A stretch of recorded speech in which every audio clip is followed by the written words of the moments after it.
Hello students, आज हम एक नया टॉपिक पढ़ेंगे जिसका नाम है प्रिपरेशन ऑफ कैपिटल अकाउंट। सबकी अपनी कॉपी में लिखेंगे preparation of capital account. There are, सबको लिखें, there are two methods of preparing capital account. First, fluctuating capital method. Fluctuating, F-L-U-C, fluctuating, T-U-A-T-I-N-G, fluctuating capital method. दूसरा, fixed capital method. आज हम पढ़ेंगे पहला मेथड जिसका नाम है फ्लक्चुएटिंग कैपिटल मेथड। हेडिंग लिखो, next, fluctuating capital method. In this method one account is prepared for each partner. Every transaction affecting partner's capital will be shown in this account.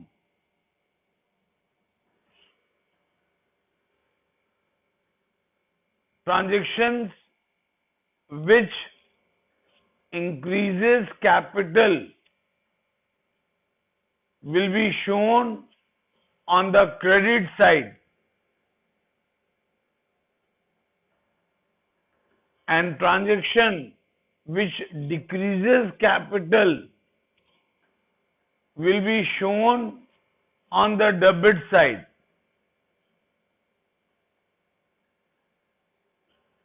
सबको लिख रहे हो? लिखो, examples of transaction increasing capital are interest on capital, salary, commission, share of profit, etc. This will appear on the credit side. Examples of transaction which decreases capital: drawing, interest on drawing, share of loss. ठीक है? अब मैं आपको उसका एक format बता रहा हूं। फ्लक्चुएटिंग कैपिटल मेथड के अंडर कैपिटल अकाउंट का फॉर्मेट मैं आपको बता रहा हूं।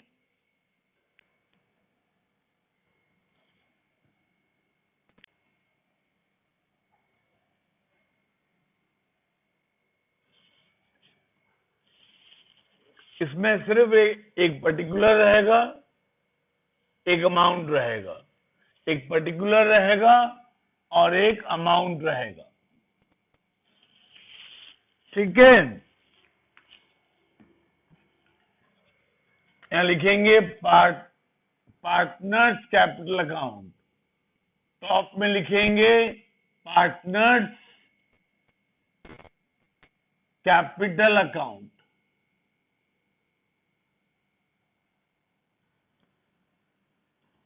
Partners capital account.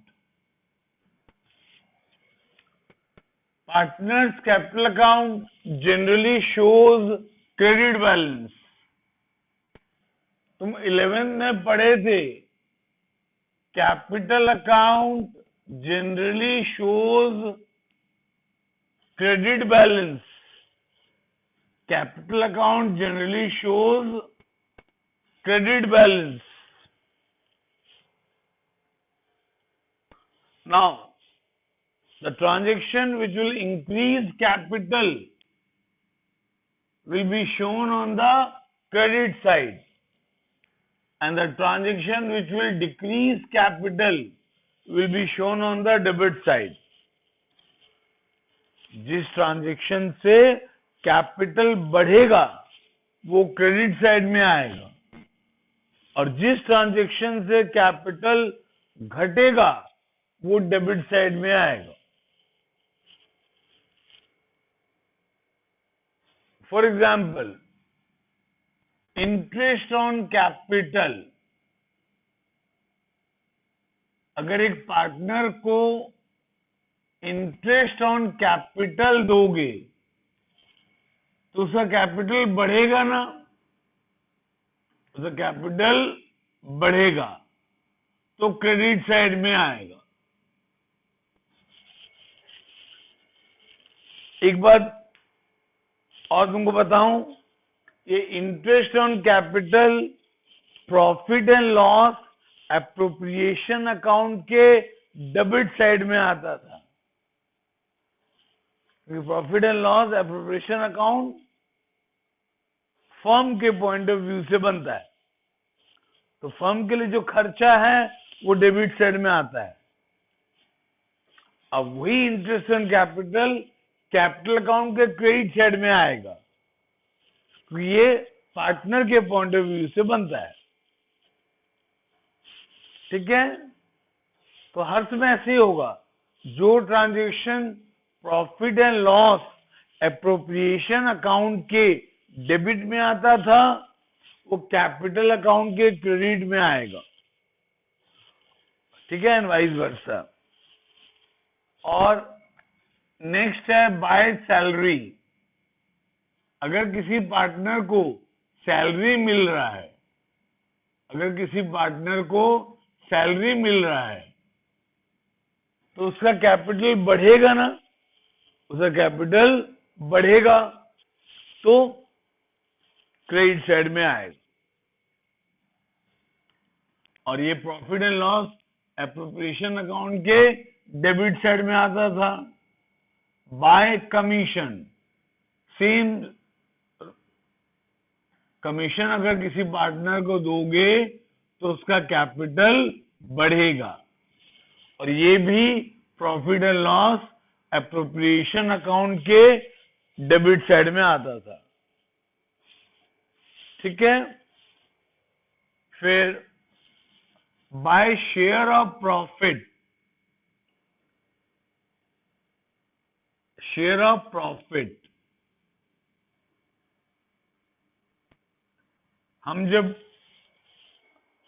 हम क्या करते हैं, डिस्ट्रीब्यूटेबल प्रॉफिट को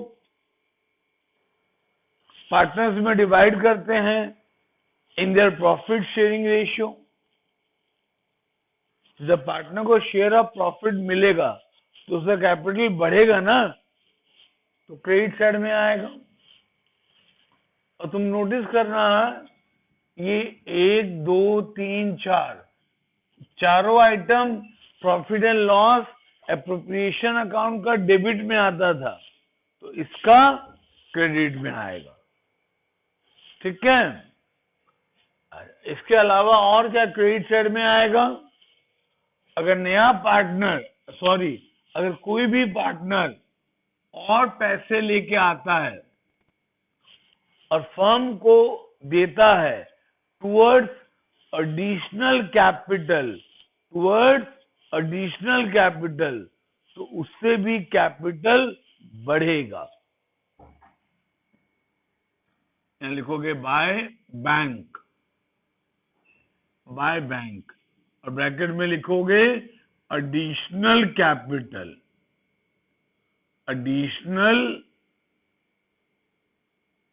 कैपिटल.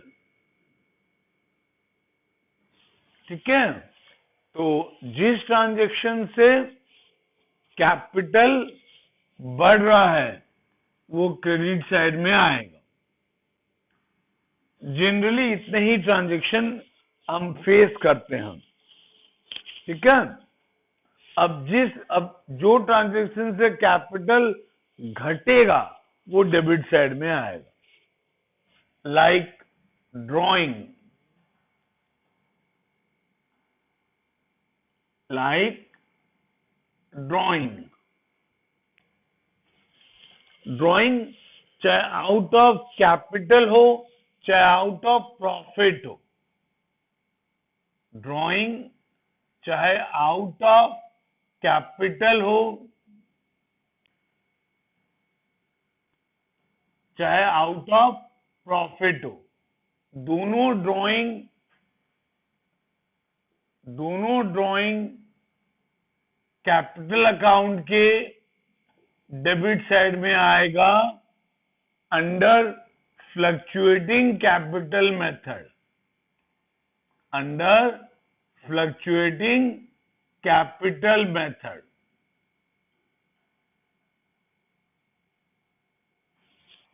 ये ड्राइंग आउट ऑफ कैपिटल क्या होता है और ड्राइंग आउट ऑफ प्रॉफिट क्या होता है? सुनो बच्चे लोगों, एक partner drawing out of capital बहुत रेयरली करता है,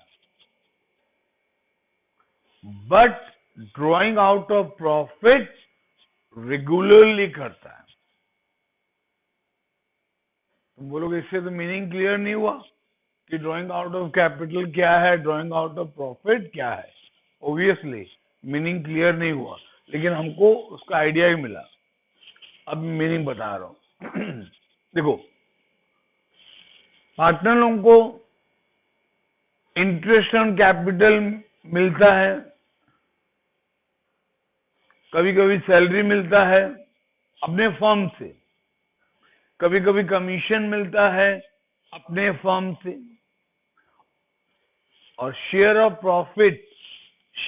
प्रॉफिट तो जनरली मिलता है, शेयर ऑफ प्रॉफिट तो जनरली मिलता है।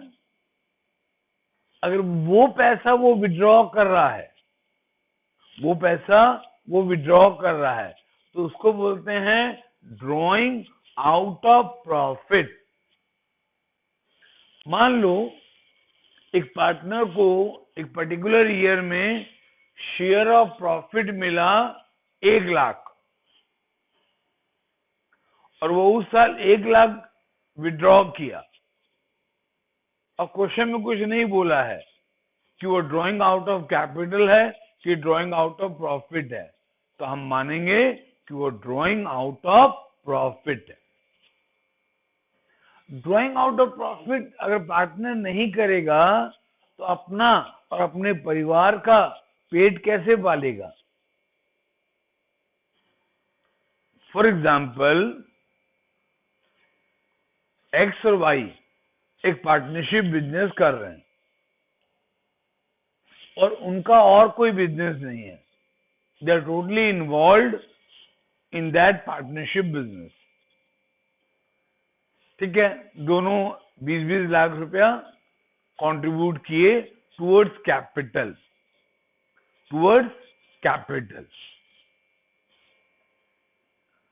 करेक्ट। और अब हर साल वो ड्राइंग करेंगे ना, हर साल वो ड्राइंग करेंगे। ड्राइंग नहीं करेंगे तो अपना और अपने फैमिली मेंबर्स का पेट कैसे पालेंगे, उनके खर्चे कैसे पूरे करेंगे, क्योंकि वो दोनों तो और कोई बिजनेस नहीं कर रहे हैं, तो वो ड्राइंग डेफिनेटली करेंगे। और जनरली वो ड्राइंग कौन सा अमाउंट करते हैं? जितना अमाउंट उनको मिला शेयर ऑफ प्रॉफिट के नाम पे, या इंटरेस्ट ऑन कैपिटल के नाम पे, या सैलरी के नाम पे, या कमीशन के नाम पे, जो पैसा मिला उसी को विड्रॉ करते हैं, और ये होता है ड्राइंग आउट ऑफ प्रॉफिट। मान लो एक पर्टिकुलर ईयर में एक पार्टनर को शेयर ऑफ प्रॉफिट मिला 1 लाख, सैलरी मिला 50,000, 1.5 लाख, और इंटरेस्ट ऑन कैपिटल मिला 50,000, मिला के हुआ 2 लाख। मान लो उस साल ड्राइंग किया 1,80,000, तो सारा ड्राइंग को माना जाएगा ड्राइंग आउट ऑफ प्रॉफिट। मान लो शेयर ऑफ प्रॉफिट, सैलरी और इंटरेस्ट एंड कैपिटल को मिला के 2 लाख हो रहा है ना। 1 लाख इसका एज्यूम किए, इसका 50,000, इसका 50,000, 2 लाख। मान लो उसको उस साल उसके परिवार में कोई बीमार पड़ गया, उसको बहुत खर्चा हुआ उसका, तो उस साल वो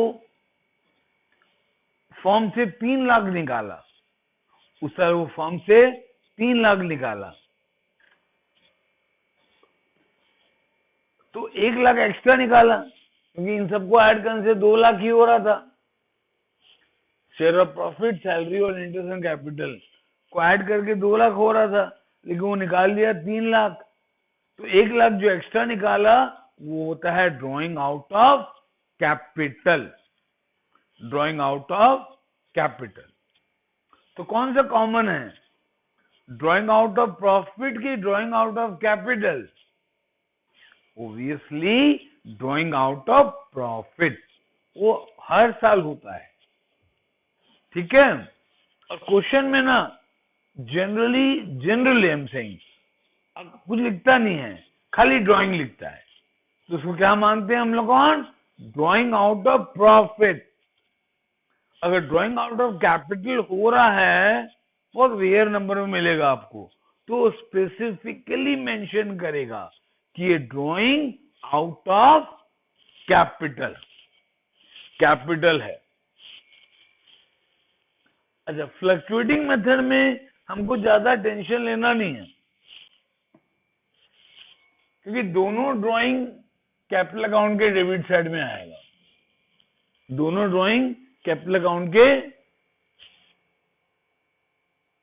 दोनों ड्राइंग कैपिटल अकाउंट के डेबिट साइड में आएगा, ठीक है ना, चाहे वो आउट ऑफ प्रॉफिट हो, चाहे वो आउट ऑफ कैपिटल हो, ठीक है ना।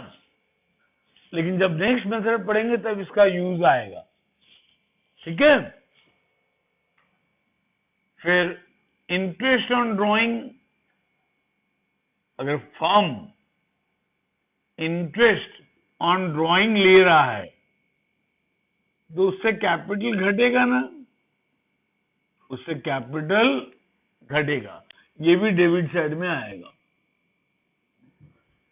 ठीक है। और एक आएगा to share of loss, to share of loss,